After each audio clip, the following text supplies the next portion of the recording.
Marriage, divorce ఇవన్నీ regular procedure. ఈ మధ్య కాలంలో పాశ్చాత్య సంస్కృతి భారతదేశంలో పెరిగిపోయినటువంటి నేపథ్యంలో లివింగ్ రిలేషన్షిప్స్ అనేవి ఎక్కువైపోయినాయి.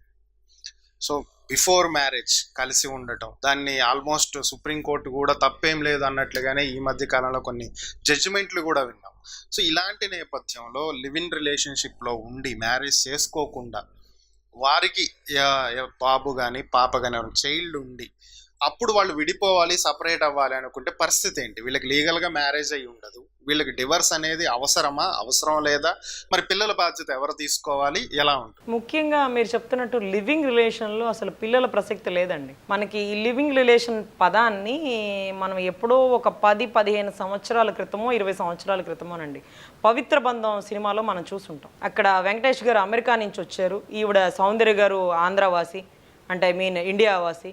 ఈవిడ ఈ భారతదేశపు సంస్కృతిని బట్టి వేద పండితుల మధ్యలో పెళ్లి చేసుకునింది. అప్పుడు ఆయన వెంకటేష్ గారు అక్కడ కల్చర్లో పెరిగారు కాబట్టి ఆయన ఏమంటారంటే డేటింగ్ అంటే 1 నెల, 1 రోజు, 2 రోజులు. ఈ లివింగ్ రిలేషన్ అనే పదాన్ని అప్పుడు ఇంట్రడ్యూస్ చేశారండి. ఒక కాంట్రాక్ట్ బేస్లో పెళ్లి జరగదండి. వేద పండితుల సమక్షంలో జీవితాంతం కలిసి 7 అడుగులు నడుస్తూ ఇలా చెప్పుకునే మూడు ముళ్ళ బంధం అని చెప్తుంటారు. ఇటువంటి మధ్యలో అతను 1 year కాంట్రాక్ట్ అంటే అప్పట్లో అందరికీ చాలా ఆశ్చర్యం వేసింది. ఇదేంట్రా అసలు ఈ కాన్సెప్ట్ మీద సినిమా తీసి చాలా సక్సెస్ అయింది. అంటే ఒక భార్య అంటే వాట్ డూ మీన్ దట్? ఒక 1 year వాడుకొని పడేసే వస్తువా? అంటే నీకు నచ్చితే ఓకే, నీకు నచ్చకపోతే వెనక్కి పంపిస్తావా? అంటే నీకు నచ్చినా నచ్చకపోయినా నోరు మూసుకొని కాపురం చెయ్యాలి. అంటే ఫస్ట్ 1 year బాగానే ఉంటారండి. ఇప్పుడు మనం అనుకున్నప్పుడు వైఫ్ అండ్ హస్బెండ్ రిలేషన్లో ఫస్ట్ 1 year అసలు ఎవరు ఏంటనేది కూడా తెలియదు. అందరూ చాలా హ్యాపీగా ఉంటారు, చాలా బాగుంటుంది. 1 year తర్వాత ప్రెగ్నెన్సీ రాకపోవడమో, ప్రెగ్నెన్సీ రావడమో, లేకపోతే కుటుంబ సంబంధాల్లో ఫైనాన్షియల్ ఇబ్బంది రావడమో, వాళ్ళ ఒకళ్ళు మంచి చెడు బయటకు వస్తుంది. సో అప్పుడు ఏమనుకుంటారంటే మనకి ఒక వర్డ్ ఉంటుంది, ధర్మార్థ కామ మోక్షముల్లో ఏనాడు ఇతని చేయి విడిచిపోను అనేసి. అంటే ఏ ఒక్క సర్కమ్స్టాన్సెస్లో కూడా నేను ఇతని చేయి వీడను అని మనం అక్కడ గ్రౌండ్స్లో పెడతాం. కానీ దాని మీనింగ్ మనకు తెలియక ఏదో వేద పండితుల మధ్యలో పెళ్ళి అయిపోయింది అనుకుంటాం. కానీ అక్కడ గ్రౌండ్స్ ఎటువంటి సర్కమ్స్టాన్సెస్లో అండి అంటే ఒకళ్ళ ఫైనాన్షియల్ అంటే పేదరికంలోనే భార్య గురించి తెలుస్తుంది అనే ఒకటి క్యాప్షన్ ఉంటుంది కదండి. అటువంటి టైంలో కూడా ఖచ్చితంగా ఇతను తోడు ఉంటావా అనేసి ఎలా అయితే మనం ఒప్పుకుంటామో, ఎలా అయితే అతను ఈవెన్ ఒప్పుకుంటాడో, అటువంటప్పుడు అతను వెంకటేష్ గారు ఇచ్చిన ఫ్రీ రిలేషన్ ఏంటంటే అబ్బా మనం ఇద్దరు ఓకే అనుకుంటే కలిసి ఉందాం, లేకపోతే విడిపోదాం అని ఒక రిలేషన్ మెయింటైన్ చేస్తారు. ఆవిడ ఉన్న ఫైనాన్షియల్ ఎబిలిటీకి కూడా దాన్ని ఒప్పుకుంటుంది. కానీ ఆవిడకున్న నమ్మకం ఏంటంటే నా భర్తని నేను ఏమార్చుకునైనా నా వైపు తిప్పుకోగలుగుతాను, ఖచ్చితంగా అతను ఈ బాండింగ్ మీద ఉండడు, ఖచ్చితంగా నాతో కలిసి కాపురం చేస్తాడని ఒక నమ్మకంతో ఉంటుంది. ఇది సేమ్ లివింగ్ రిలేషన్ కాన్సెప్ట్ అండి. అప్పుడు అతను ఉండలేకపోయాడు, వద్దనుకుని విడాకులు తీసుకున్నాడు. అదొక పెద్ద ఇష్యూ అయిపోయింది. కానీ అలాంటిది రెగ్యులర్గా అమెరికాలో జరుగుతాయండి. అంటే అమెరికానే కాదు, ఒక ఇండియా తప్ప ఏ అదర్ కంట్రీస్లో అయినప్పటికీ ఒక లివింగ్ రిలేషన్ అనేది ఒక యాక్ట్. అంటే అది ఒక తప్పు కాదు.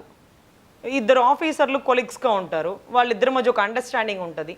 ఇద్దరు ఒకే రూమ్లో రెంట్కి ఉంటారు, అంటే అక్కడ ఉన్న ఫైనాన్షియల్ పరిస్థితులను బట్టి, సిచ్యువేషన్ బట్టి ఉన్న చలికి దగ్గర అవుతారు, లేకపోతే ఇద్దరు వైన్ తాగుతా దగ్గర అవుతారు, ఇద్దరు ఉండే ఫైనాన్షియల్ బర్డన్కి ఇద్దరు ఒక దగ్గరే ఉంటారు, అలా వెళ్ళిపోతూ ఉంటుంది. అంటే దానికి అంటే వాళ్ళిద్దరి వల్ల ఎవరికి సమస్య రాలేదండి, వాళ్ళిద్దరి వల్ల సొసైటీకి నష్టం రాలేదు. అందులోనూ ఆ కంట్రీ దాన్ని ఆమోదయోగ్యం చేసింది, అక్కడేం ఇబ్బంది లేదు, అదేం తప్పు అనిపించలేదు. ఇప్పుడు మీరు గమనిస్తే ఇప్పుడు ఈ బుడబుక్కల డైవర్స్ వల్ల ఏం జరుగుతుందండి? 2 కుటుంబాలు నష్టపోతున్నాయి, మధ్యలో బిడ్డలు నలిగిపోతున్నారు. అదే లివింగ్ రిలేషన్ అనే కాన్సెప్ట్లో బిడ్డల టాపికే ఉండదండి. బిడ్డల టాపిక్ అనేది ఉండదు. ఇద్దరు ఒక సెక్సువల్గా దగ్గర అవుతారు, బిడ్డల ప్రసక్తి ఇక్కడ ఉండదు. కాబట్టి వాళ్ళు దానికి సంబంధించిన మెడిసిన్ తీసుకోవడమా లేకపోతే ఇంకోటి అనేది యూజ్ చేస్తారేమో బహుశా. కానీ మీరు చెప్తున్నారు లివింగ్ రిలేషన్లో బిడ్డలు పుడితే ఎలా అంటున్నారు? అసలు లివింగ్ రిలేషన్ టాపిక్కే లేదండి. ఇంకా మోర్ ఓవర్ ఈ డైవర్స్ మధ్యలో బిడ్డలు నలిగిపోతారు. దీంట్లాంటి వాళ్ళు ఇలాంటి అంటే అమెరికన్ కంట్రీస్లో ఎప్పుడూ ప్రాబ్లమ్స్ అరైజ్ అవ్వలేదు. పిల్లల మైండ్ స్టెబిలిటీస్ అంత పర్ఫెక్ట్గా ఉంది అంటే తల్లిదండ్రుల మధ్య డిస్ప్యూట్ ఉండదండి, ఒక అండర్స్టాండింగ్కి వస్తుంది. అంటే ఒక అండర్స్టాండింగ్ ఎలా అంటే ఒక ఫ్యామిలీ మెంబర్స్ ఉంటారండి, ఇద్దరు, ఒక కెనడియన్ ఒక అమెరికన్, ఇద్దరు ఒకళ్ళు ఒక కంట్రీలో జాబ్ చేస్తున్నప్పుడు ఇద్దరు ఒకే ఏరియాలో ఉండడం, అద్దెకు ఉండడం, వెళ్ళిపోతూ ఉంటుంది. ఈవిడ భర్తకు సంబంధించిన బిడ్డను తీసుకొని అక్కడ చదివించుకోవాలనిపిస్తుంది, ఆయన భార్యను తీసుకొని వచ్చి అక్కడ చదివించుకుంటూ ఉంటారు.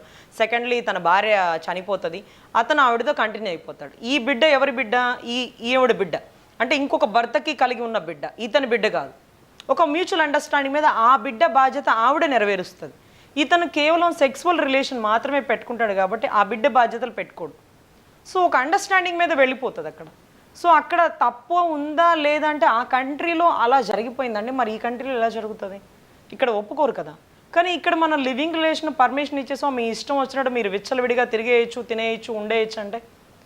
లాస్ట్ టైము మనకి కేరళలో అండి ఈ జడ్జిమెంట్ వచ్చిన తర్వాత living relation is the common thing. తర్వాత బీటెక్ చదువుకునే విద్యార్థులు, జాబ్ చేసే విద్యార్థులు, ఒక అబ్బాయి ఒక అమ్మాయి ఒకే రూమ్లో అద్దెకు ఉండొచ్చు అంటే వాళ్ళ మధ్య ఏది లేదన్నప్పుడు మీకెందుకు అంత బాధ? నా స్వతంత్రంగా నాకు జీవించే హక్కు కలిగి ఉంది అని ఒకళ్ళు డిసైడ్ అయినారండి. అక్కడ కేరళకి దగ్గర అంటే కేరళకి ఒక ఇంజనీరింగ్ కాలేజ్కి దగ్గరలో ఉండే ఒక బ్రాహ్మణ ఏరియా ఉంటుందండి, మొత్తం అంతా బ్రాహ్మణుల ఏరియా ఉంటుంది, అది యూనివర్సిటీకి దగ్గరగా ఉంది. అయితే ఒక ఇంజనీరింగ్ కాలేజ్ లెక్చరర్స్ ఇద్దరు, ఒక లేడీ ఒక జెంట్, ఒక లివింగ్ రిలేషన్లో ఉన్నారు, ఆ ఏరియాలో అద్దెకున్నారు. ఫస్ట్లో రెంట్కి ఇచ్చేటప్పుడు ఆయన తీసుకున్నారు, మా మేడం వస్తారు అది ఇది అన్నారు, తీసుకున్నారు. అక్కడ కొంచెం హైలీ కల్చర్డ్ కాబట్టి, కొంచెం ఎడ్యుకేషన్ ప్రాపర్గా ఉంది కాబట్టి అని అనుకున్నారు. తర్వాత సడన్గా బ్రాహ్మణుల పెద్ద ఏరియా అతను వచ్చినాడు, మీరు ఇద్దరు భార్యాభర్తలు అంటే కాదండి అని. మరి ఇద్దరు ఒకే ఇంట్లో ఎందుకు ఉంటున్నారు అంటే మాకున్న పరిస్థితికి 2 గదులు రెంట్ తీసుకోలేక ఇక్కడే ఉంటున్నామండి అని. మీ ఇద్దరి మధ్య ఏమన్నా శారీరక సంబంధాలు ఉన్నాయి అంటే కోర్స్ ఉంటాయి, ఏముంది దాంట్లో తప్పు అనిందట. సో ఓకే అమ్మ మీరు దయచేసి ఇల్లు ఖాళీ చేయండి. మీరెవరు ఇల్లు ఖాళీ చేయమనడానికి? నేను రెంట్ టైంకి ఇస్తాను, నేను ఖాళీ చేయను, మీ చేతనేం చేసుకోండి అనింది. అప్పుడు ఇష్యూ అయిపోయిందండి. అసలు బ్రాహ్మణ ఏరియాలో ఇల్లు అద్దెకిచ్చిన ఇంటి ఓనర్ని కూడా వెలేసేసే పరిస్థితికి వచ్చింది. అట్లా అలా ఇచ్చినామంటే నేను అంత ఆలోచించలేదు, ఇద్దరు భార్య భర్త అనుకున్నానని. సరే అనుకున్న వాళ్ళిద్దరి మధ్య రిలేషన్ లేదా అంటే అది కూడా ఉందంటుంది. ఉంది, తప్పేంటి? నా ఇష్టం, నా బాడీ నా ప్రాపర్టీ. నా కార్ నేను ఇంకొకరికి ఇచ్చాను వాడుకోమని, నా బండి నేను ఇంకొకరికి ఇచ్చాను వాడుకోమని, అలాగే నా బాడీని కూడా ఇచ్చాను ఇతనికి వాడుకోమని. నువ్వెవరు? నా బాడీ మీద నీకేం హక్కు ఉంది?